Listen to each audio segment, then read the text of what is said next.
this post yesterday. Somebody asked this question, which comes up a lot. I've heard it many times before, but yesterday really got me thinking about it. The question was, is marijuana addictive? Now, there's usually only two camps or two arguments for this. Either some people will just say, absolutely it is, and other people say, absolutely no, it's not. And I think depending on how you understand or how you see addiction probably leads to whether you say yes or no. So the truth is absolutely yes, and sometimes no. And if you don't understand why sometimes it is or is not, then it's probably because you don't have a full enough spectrum understanding of what addiction is, how it comes up, how it manifests, what it is exactly, and the difference between different substances or different behaviors that people become addicted to. So first thing, just to clarify, there's some terminology. So if you say that marijuana is not addictive because it doesn't create physical dependency and addiction aren't necessarily the same thing. Addiction is behavioral. Addiction is a propensity toward a certain behavior for a certain reason. Dependency is a physiological thing that some addictions have symptoms of or have as a result of the addictive behavior or a prolonged behavior, a prolonged introduction of a substance or a behavior to somebody's body or somebody's lifestyle. They can develop signs of dependency. But dependency and addiction aren't necessarily the same thing. Some people become very addicted to things that they don't have a physical dependency for. So just because marijuana doesn't tend to have the same physiological symptoms that we think of as withdrawal symptoms of like opioids or alcohol, doesn't mean that somebody is not becoming addicted to it. Those some of the more severe symptoms that we see we associate with dependency, that doesn't mean that taking away a certain substance or a certain behavior isn't going to also create symptoms that come along with addiction. So an increase in anxiety, an increase in stress, an inability to focus. All of these things are symptoms of somebody who's addicted to something and they try to reduce their exposure to it or go without it. Just because you don't have DTs or just because you don't have opioid withdrawal symptoms doesn't mean that your body isn't dependent in a way, and your body doesn't necessarily have to be dependent in a certain way for you to have those physiological issues of the increased stress, increased anxiety that you would experience. So another thing that's really important to understand is we talk about addiction, and we often talk about addiction with the context of what somebody is addicted to. So somebody might be an alcoholic. That means they have an addiction to the consumption of alcohol. Somebody might be a heroin addict. Somebody might be a meth addict. Somebody might be a gambling addict or a sex addict. When we describe it as such, we're putting two things together in the same phrase, in the same sentence. Two things which don't necessarily have to go together. What I mean by this is addicted to is one part of the sentence. The other substance is another part of the sentence and the reality of the person that we're talking about, whether that's ourselves or somebody else that we're talking about. Addiction itself is a behavior that somebody has a propensity to seek something external to their body to deal with an internal emotion, an internal problem. The thing that they're addicted to just happens to be their drug of choice or the vehicle with which they most commonly escape, avoid, numb, deal with, cope with, whatever it is, that internal pain and suffering. Just because you take away a substance doesn't mean you take away addiction. Addiction, again, it's a behavioral propensity to seek something external to deal with some kind of internal pain. If somebody is a heroin addict and you take away heroin, it doesn't mean you take away addiction. It doesn't mean you take away their need to seek something external to them. These are two different problems that we often see together, but we need to solve and treat differently. You don't cure somebody of their addiction. You don't help somebody overcome addiction by removing them from a certain substance. You help somebody overcome addiction by treating whatever it was that was creating the pain, creating that situation that made them seek something external to their body. So it's really two different things that we're doing when we help somebody overcome addiction or live a life beyond addiction. So back to the discussion about marijuana. Is marijuana addictive? It is if you have a propensity to seek it constantly, all the time, as a way to deal with some kind of internal pain or suffering. If you can't cope with your normal life, if you can't cope with the stresses and the frustrations and the setbacks of your life without seeking this thing that's external to your body, and it happens to be marijuana, well, then you have become addicted to. So the one part, you are becoming addictive. You're showing an addictive propensity toward needing something external to deal with your internal pain. Marijuana just happens to be that thing that you're exposed to. People that say that marijuana is not addictive will not, don't propose the idea that marijuana doesn't help you de-stress or calm down.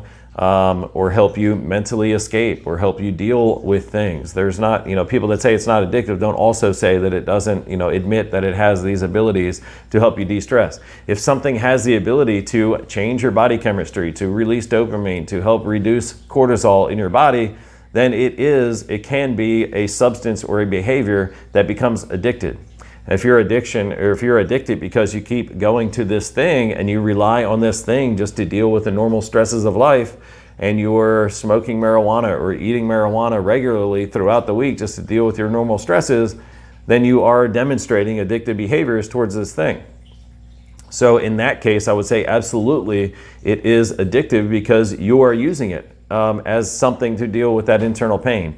But it's no different than anything else, whether it's something that we commonly think of as an addictive substance like heroin or crystal meth or cocaine or alcohol, or if it's more closely associated with many of the other things that we can become addicted to: sugars, salts, fats, shopping, Netflix binging, social media, being on our phones. These are all things that are also addictive because that we can become addicted to because our propensity to deal with that internal emotion that we're feeling is discharged by exposing ourselves to whatever that other thing is. If for you that other thing is marijuana, well then you are demonstrating those signs of being addicted to marijuana. Now, for other people, they may just expose themselves to it. They may just smoke it or eat it, on a rare occasion, maybe once or twice a month, or maybe once or twice a year. And they would not be demonstrating addictive propensity toward that marijuana. So for them, they haven't become, or they're not demonstrating that they have become addicted to the substance. They're not regularly using it to deal with some kind of internal pain, internal suffering. And if you question whether or not you are demonstrating these addictive propensities, or if you have a high risk of becoming addicted to or reliant on this thing, whether it's marijuana or anything else, to deal with your pain, then I suggest taking it out of your life for a period of time, whatever it is, whether it's sweets, whether it's Netflix, whether it's social media, whether it's another drug that whether it's a prescription drug that you become reliant on and you use every day to help regulate your emotions. If you're wondering how high of a risk you have to becoming dependent on that and becoming addicted to that thing, whether it's a substance or behavior, remove it from your life. Remove it from your life for 30 days and just see, how much do you crave that? How much do you feel like you need that? How much has your anxiety and your stress level and your feelings of overwhelm, how much has that increased? If it increases drastically, then yes, you're demonstrating a propensity toward needing that substance or that behavior to deal with your life. Therefore, you're demonstrating signs of addiction because you need this thing to deal with your normal life. If you remove something and you have no effect, maybe you miss it a little bit, maybe you want it a little bit, but you don't feel like you need it, you don't feel like your anxiety and your overwhelm is increasing significantly because you don't have it, well then you'd be at much lower risk for addiction or becoming addicted to that thing. You're showing much lower risk and lower propensity toward the behavior of addiction, which is relying on that thing. So if you say, a big reason for this video, I don't want people to go and say, oh, marijuana is not addictive, and they buy into that, and now they don't feel any hesitation to introduce it into their life as much as they want and all the time, thinking over and over that it's not addictive. Just because you heard somewhere that it's not addictive doesn't mean overexpose yourself to it and rely on that thing. If you're needing something external to your body, if you regularly are consuming something and you feel extremely stressed or depressed or anxious if you don't have it, then there's some deeper issues that you can address if you want to remove that propensity or that need of this thing in your life. If it's causing consequences and you don't like the negative consequences, well, by definition, that you're exhibiting that behavior of addiction. Addiction is merely a behavior of exposing ourselves to something that we get temporary relief, temporary pleasure in. We have negative consequences as a result of, yet we crave it, and therefore we can't give it up. So that can be marijuana, it can be alcohol, it can be other drugs, or it can be any behavior that we regularly exhibit. If you're experiencing any of that, then there's some things that you can do to overcome that need for that external thing, that need for something to help you deal with and manage the normal stresses of life. And there's a lot of tools and a lot of resources out there. I can share many with you. This sounds like you, or if you have something in your life that you want to give up, or if you've given something up and you're struggling with the sense of overwhelm and the stress and the anxiety from that change in your life, please reach out to me. I've got a lot of tools that I can share that I can help. One last thing, which I think confuses this conversation about whether or not marijuana or anything else is addictive or not. We tend, something that is addictive, or somebody who is addicted to something, it means they compulsively commit this behavior that brings negative consequences into their life, and they can't give it up, or they have a real hard time giving it up. The things that we think of that are addictive, that we typically normally classify as addictive, are those things that have the much more severe consequences. Now, just because something doesn't have very severe consequences, that's not how you define whether or not something is addictive.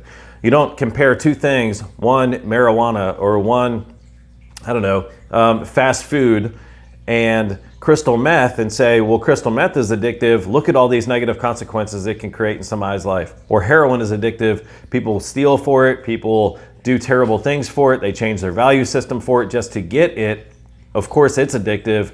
People don't, go out and steal to get more fast food, so therefore it can't be addictive. Don't buy into that line of thinking or that thought process just because the consequences or the actions that somebody will take in order to get that thing or partake in that thing, if it seems less severe than other things that are traditionally thought of as addictions or addictive, doesn't mean that it itself is not addictive. So don't fall into that trap. Again, addiction is simply a behavior that somebody exhibits, a behavior that provides somebody temporary relief or pleasure. It creates negative consequences as a result of, yet they crave it and therefore have a hard time giving it up. That's what addiction is. So that applies to many things in your life. It can be your propensity to overwork. It can be your propensity to eat foods that you know are not good for you and continue to compound some health issues that you have. It can be a propensity to just kind of check out at the end of the day and just binge on TV all night. It comes at the consequence of your physical health, your personal health, your relationships. These are